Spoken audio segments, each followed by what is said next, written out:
D, wait for it, delightful. Check out the name tag. You're in my world now, Grandma. What's up, nerds? So I saw Dune this past weekend. Um, I want to talk to you about it, give you my thoughts and my review and everything of it. Now my history with Dune, I've talked about this before, but I first read the book when I was a junior in high school. And I recently just read it again. And when I had read it for the first time, it was a little bit over my head, to be honest. And I mean, like, I pretty much understood all of the concepts. I really didn't know everything that Frank Herbert was referring I mean, like, the book was written in 1965, but before I get started on this, I just want to say that if you like what I do here and you enjoy independent content here on YouTube, please consider subscribing to my channel. YouTube is always changing up their algorithm, and small channels like mine always get pushed to the back of the line. So I please ask that you like, share, and subscribe, and I thank you in advance. So I did get to see Denis Villeneuve's new version of Dune. And I have to say, first and foremost, I found it truly enthralling. I loved every minute of it. Again, Denis Villeneuve now has made he's got three big science fiction movies under his belt. He's got Arrival, Blade Runner 2049, and now Dune. And I would say all the filmmakers that have ever worked in the science fiction filmmaking medium, he brings top-notch imagination to everything that he does.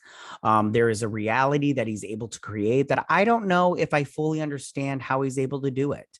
But he creates a world that you absolutely believe in. He's able to, and I didn't quite know how he does it, honestly. But I mean, I don't really notice that you're looking at anything that's CG because it looks real. And I mean, even the sound feels the way the movie feels, like it literally feels when you watch it. But Denis Villeneuve creates a realism, but at the same time provides those sensory thrills that we want from our science fiction movies. And he gives us images we've never seen before.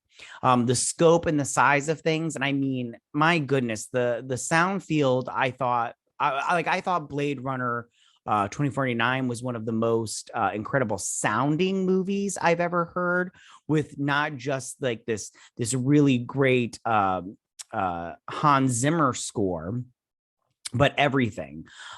Dune is perhaps even more so than Blade 2049. I personally didn't like Blade Runner 2049. I don't like any of the Blade Runner movies, but that's besides the point. Anyways, now I didn't see this movie in the movie theater, and I wish I had for my first time because the sound was fantastic, and I'm sure it would have been even better with the theater sound system.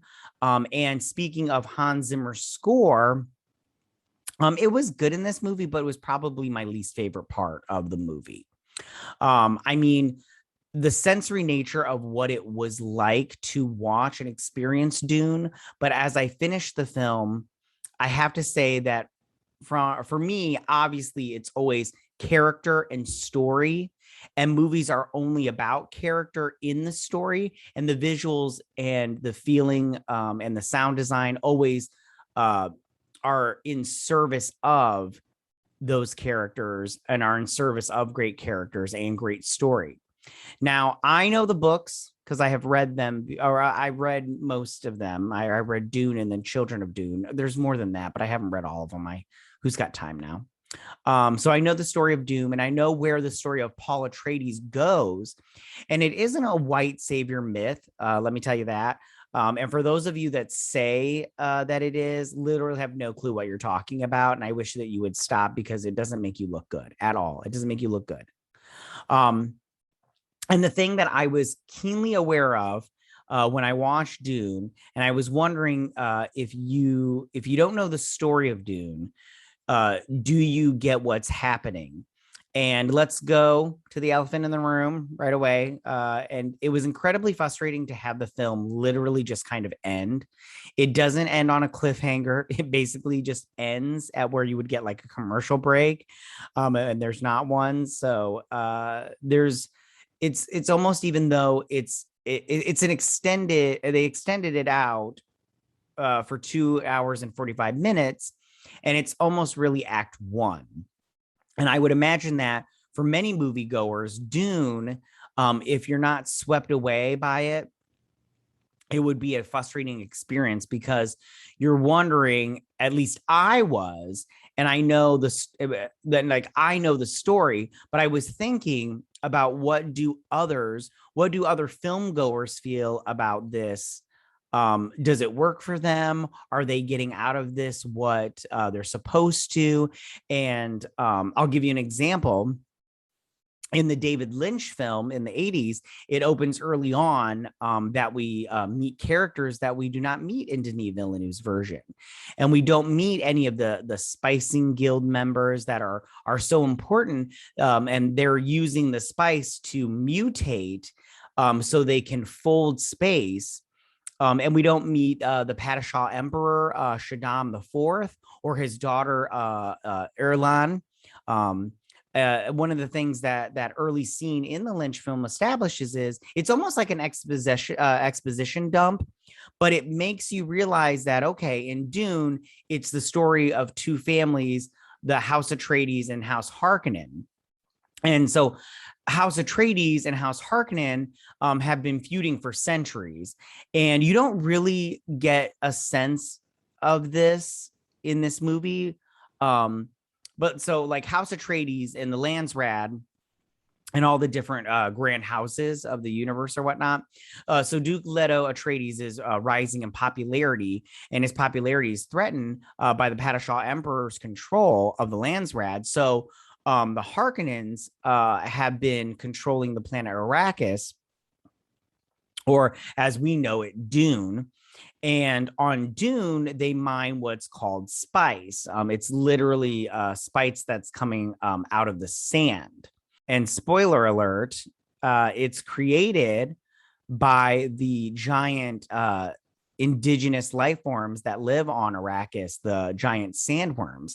And as they move through the sand, their bile is what basically is creating the spice. And I won't get into that part any further. There's a few things that I would want to read. That if you really want to know, you should read the books, and I would read them if I was you. Yeah, and I don't want to give away too much on what's going on, but so the sandworms are very deadly, and they can be up to 400 meters long, and are the creatures of Dune, and there's also a group of people, the Fremen, that live in the deep desert, and we can call them indigenous people, although a lot of aren't necessarily indigenous to Arrakis, but they live in the deep desert. And House Harkonnen controlled Dune at the beginning, and they control the spice mining, and it keeps them very wealthy, very, very wealthy. And in the movie, you don't really see this, but the Harkonnens are in league with the Padishah Emperor, who wants to get rid of House Atreides. So basically, he says, he makes up an excuse for the Harkonnens to leave Arrakis, and then he demands to Duke Leto and the House Atreides to take over, and to take over the mining on Arrakis. And when really it's just a plot where the Harkonnens can launch a sneak attack and destroy House Atreides. And while all of this is going on, there is another faction, the Bene Gesserit Sisterhood, and they are a group of women, let's call them monks. And they're kind of like, like the Space Vatican. And they basically control the world, or the world's, they do things like they play the long game. They'll go and plant fake prophecies and allow those prophecies to grow and flourish.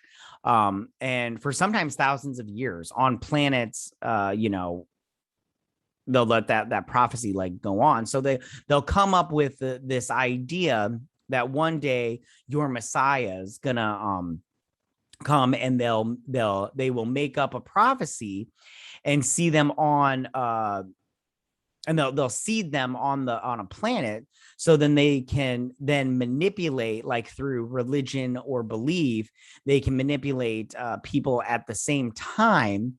And they also are manipulating bloodlines. And I won't get into it, but the manipulating of bloodlines, and they want to find the Kwisatz Haderach. I hope I said that right. The pronunciation of a lot of this stuff is very hard, but I think it's called the Kwisatz Haderach. Anyways, he's the super being basically, and they're trying to manipulate that through their own bloodlines, trying to create this super being that will become the liberator of the galaxy. And I won't get into that anymore, but I'll let you discover that on your own if you want to. But I'm just kind of like giving you broad strokes a little bit. And some of the people you're going to meet, I just wonder if Dune, for me, has any drawbacks. I would imagine if you don't know anything about the story, it would feel a little bit murky. I mean, this new version, you don't have the Padishah Emperor. I mean, you don't see him. You hear about it, but you don't actually see the Spicing Guild.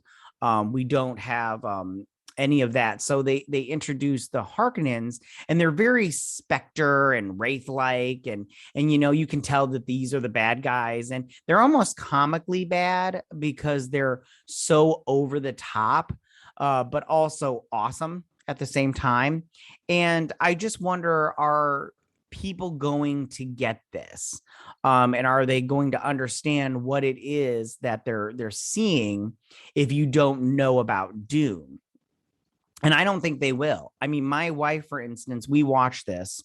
We watched it on HBO Max, and she didn't understand. Like, she kept asking me questions. Like, for instance, when the Emperor asked them to go take over Arrakis and Dune and the spice mining, she's all like, he must be a bad leader because the Emperor wants to get around. I was like, no, he's a good leader. The Emperor doesn't like him because he's rising in popularity because he's such a good guy. Like, people like him in the galaxy, and the Emperor is jealous of that. So he's all like, I'm going to send him to Arrakis, and that's why you get this plot with the Harkonnens, because he gives them the what are they called, the guards, the special soldiers that come in and kill them. I can't remember what they're called off the top of my head. They start with an S. I can't remember. But he gives them the 3 legions of those, and because they're the best fighting force and everything. And my wife was, she was asking about the Bene Gesserit and all that. And I was like, well, they, and I'm about their powers and stuff. And I was telling her about spice and how spice, they use spice to create their powers or whatnot. And I was trying to answer all these questions because they didn't, in my opinion, they didn't do a good job of that. But all that being said, I was completely captivated from the very beginning of the film. I was completely transported. It felt like they had gone off world and shot this movie on Arrakis, and it was the design of everything. For the first time we saw ornithopters, and the ornithopters are what they fly around in on Arrakis. And one of the things I like when I was like a kid reading the book, and I was like, was the ornithopters. They have these flapping wings like insects, and they look like dragonflies in the movie. And that scene where Duncan Idaho is escaping in the ornithopter was one of the best scenes. I'll talk about that in a little bit. I just loved it. And obviously David Lynch, at the time, that he didn't have the effects, so he couldn't make the ornithopters look any good. And it was hard to make wings and things like that look good, without CG. But now that everything else, Denis Villeneuve does, my goodness, I mean, the design work on everything, the size of everything, the world building that happens, it's just extraordinary. And again, it really worked for me knowing the story. and I was very enchanted by it, enchanted by all of it. And, you know, you'll notice because it's based on the book that there's a lot of the same scenes between the Lynch version and this new version and the Sci-Fi Channel version, because there's a lot of touchstone moments of the book that you remember and that they recreate. And I don't know. I mean, I don't think that some of them necessarily land as well as they did even in the Lynch version. I mean, like in the Lynch version, you heard people's inner monologues. And that helped sort of explain what's going on, to be honest. And I mean, I don't know how they would have, I don't know if Denis Villeneuve could have recreated that without copying what was going on. But I do feel that a lot of the world building of a lot of cool things that I really liked were sort of missing because they're breezed over, and it's so quickly that there's a lot of oversimplification. And I'm sure during the editorial process, things were removed, but for the most part, I mean, I have to say that I think this is a stunning achievement in science fiction filmmaking. It's not perfect. I think, yes, it goes on very long, especially the latter half of the film. Scenes definitely take their time. And the problem is it's not leading anywhere. I mean, the story, we're only getting half the book some of the time. I mean, you get to the end and you're wondering, well, wait, is that because it's really, we have to wait because is that really just like the first act? It's really the first act of this movie. And I will let you, I'll let you all discover this on your own. But I think that it's definitely was problematic in terms of enjoying the film. I mean, look, I enjoy it, but it really did. I think only half the book really hampers the narrative. And it's because the movie is so long and they really take their time building the world and creating a tone of the movie. And it is very dreamy and it's very, ethereal. While I was watching the movie, I felt, seldom how I felt so transported and very hypnotic. And that if you allow this to blow over you, and I think you're going to have a great experience. I don't think it's a perfect film. Like I said before, I don't think it's a perfect adaptation of the source material, but it is wonderfully realized and I recommend it very highly. And was a disappointment that, that what I am disappointed by is that in 6 months to a year, I can't see the rest of the story. And I hope it does well enough that where we get to see the rest of the story, because the movie goes to a pretty cool place. I mean, if you know the story, they called this Dune Part 1, but I heard it was going to be Dune, that it was going to be a 3-parter. And Jesus, like they should have just shot this all at once instead of just shooting the one film, because I don't know if it's going to get a second movie, and if it doesn't, that's going to be a big bummer, So I want to talk about real quick my favorite scenes from the movie, and then I'll wrap this up because I've just rambled on there for a little bit. I had bullet points and then I just rambled on. Sorry. So I really liked Leto Atreides' death scene, not because I like to see Leto die, but the visual of the Baron floating toward Duke Leto while he's sitting in that chair all like slumped over naked. But the Baron was out of focus. It was very haunting and I really enjoyed it immensely. Like I was just like I didn't think the Duke was fat enough in this movie, because if you read the book, he's so big that he has to, that's how he moves. He has these like things attached to him to where he hovers.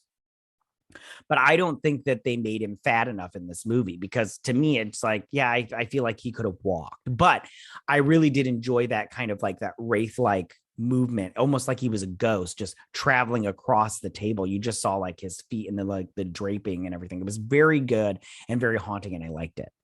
The attack on House Atreides, you know, a lot of people that didn't read the books, they were all like, why don't they use laser guns?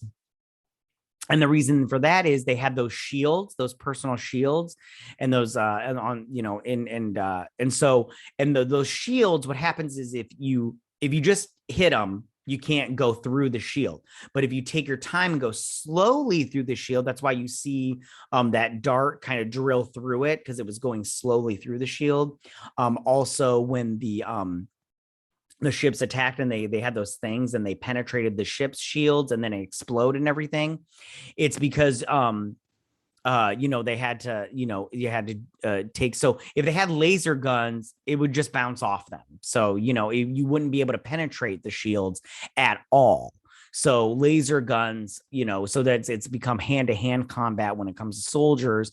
And then with ships, you know, you have to use tactics like those like those little drill mine thingies. I don't know what those are called. I mentioned it before, but the Duncan, Idaho, the ornithopter scene where he escapes from the city / compound. I really like this scene just because it shows that Duncan is not only a good fighter, but he's also shows that he's a good pilot and that he could maneuver just the way that the with the machinery was very high tech. And I just really liked it, especially when he like stopped and then just kind of dove down, and then he did that little circular thing, and he was just, that one ship was like trying to shoot at those missiles, but he was, you know, evading it and everything. It was just really great. I love that scene. But I have to be honest with you, my favorite scene is at the beginning of the movie. And when I first, and I'll get into, just give me 2 more seconds to explain something. When I first read this book, I really connected with Paul Atreides. I was 17 years old. I was a junior in high school, and I was Paul Atreides. Like I just felt connected to him. I was this kid. I wanted my father's approval. You know, a personal note, my father, he's you know, kind of like a man's man, and I'm not exactly the manliest man on the planet. But you know, I just, you know, I love my dad. And, you know, as a kid, I just wanted my father's approval kind of thing, especially as a son. So I felt Paul's, you know, struggle there. He wants to be a good leader. He doesn't know if he wants to be a leader. You know, he's got big shoes to fill with his dad kind of thing. And so I totally got that connection. And I felt that 100% when I first read the book. I recently read the book again, and I am now a father. So I connected more with Duke Leto in the sense that he was trying to pass on his leadership to his son. He was trying to teach him and everything. And there's a scene at the beginning that really I cried because it touched me. And it's Paul and Duke, and they're talking, and Duke Leto says to his son, he says, my father said to me once, a great man doesn't seek to lead, he's called to it, and he answers. And if your answer is no, you'll still be the only thing I ever needed you to be, my son. And I just like, I love that.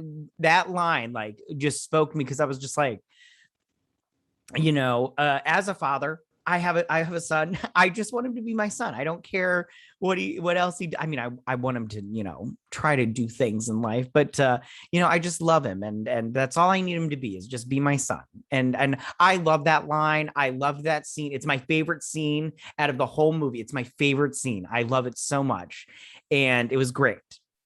Okay, so I want to talk about some characters real quick. My favorite characters in the movie. Timothy Chalamet, man, did he do a good job in this movie. At first, I was kind of like, I didn't know if I would like him or not, because he's a little like, I felt like he was too young, like kind of like scrawny, like, but kind of effeminate, and everything. But as the movie went on, and he did such a great job. Like, I have nothing but good things to say about him in this movie. And I think, he's very, I've never not liked Timothy Chalamet. Every movie that he's in, I do like him in it. So I personally don't have any negative things to say about Timothy Chalamet or ever have. But man, did he do a good job in this movie. He did such a good job.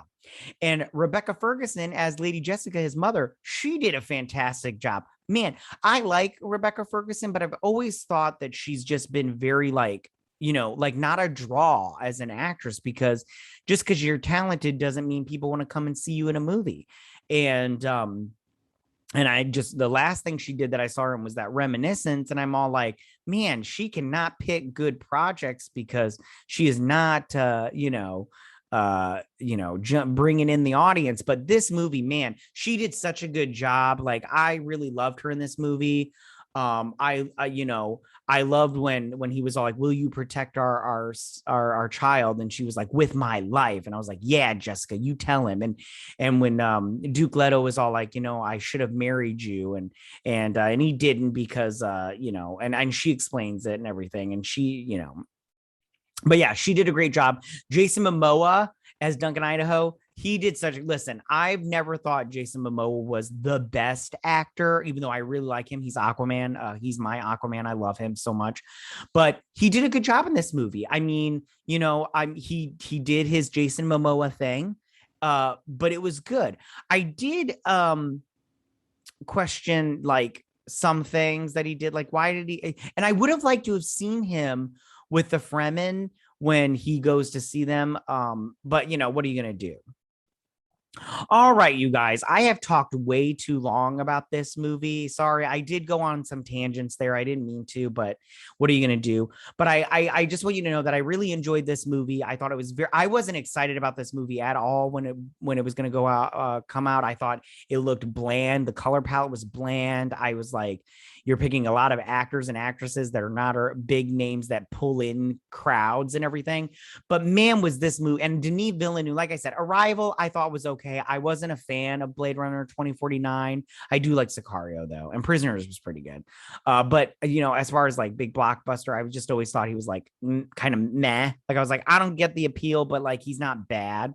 But this movie, he did a really great job. Everything was, like I said, my least favorite thing was probably Hans Zimmer's score, and even that I thought was pretty good. So I'm like, this is a good movie. Go see it in theaters. If you're like me and you have HBO Max, watch it on HBO Max if that's your thing. I didn't go see it in theaters because it would have cost me way more than the $14 I pay a month. Yeah, and so I got to pay for a babysitter, and I got to pay for the tickets, and I would have bought drinks, you know what I'm saying, and popcorn, all that stuff. But anyways, all right, that is my review, my very long-winded review of Dune.